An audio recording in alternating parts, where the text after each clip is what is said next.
আমি যদি এখন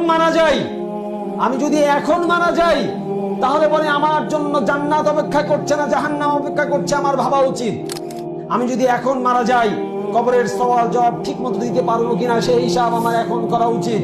কারণ চোখটা বন্ধ হয়ে গেলে, দুনিয়ার শ্বাস বন্ধ হয়ে গেলে আমার আর কিছুই করার থাকবে না। আপনার সন্তান 2 দিন কাটবে, 3 দিন কান্না করবে, তারপরে কবরস্থানে গিয়েও একটা বারের জন্য সালাম দিতেও যাবে না। বাস্তবতা, এটা দুনিয়ার বাস্তবতা।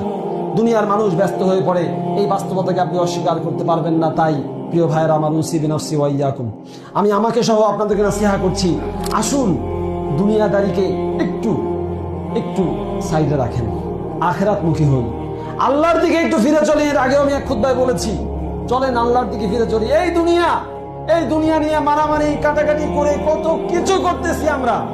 আল্লাহর ওয়াস্তে বলতেছি, আল্লাহকে ভয় করুন। আল্লাহর ওয়াস্তে বলতেছি, আল্লাহকে ভয় করুন। মুখটাকে হেফাজত করুন, হাতটাকে পকেটে ঢুকিয়ে রাখুন।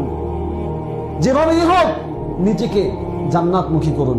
আপনার দ্বারা কোনো মানুষ যেন ক্ষতিগ্রস্ত না হয়, আপনার কোনো কথা দ্বারা, কোনো কাজ দ্বারা, কোনো আক্রমণ দ্বারা, কোনো কিছু দ্বারা যেন ক্ষতিগ্রস্ত না হয়। আপনি নিজেই শাস্তির মধ্যে আছেন, আমি নিজেই শাস্তির মধ্যে আছি। প্রতি মুহূর্তে আমাকে শাস্তির ভিতর দিয়ে যেতে হচ্ছে।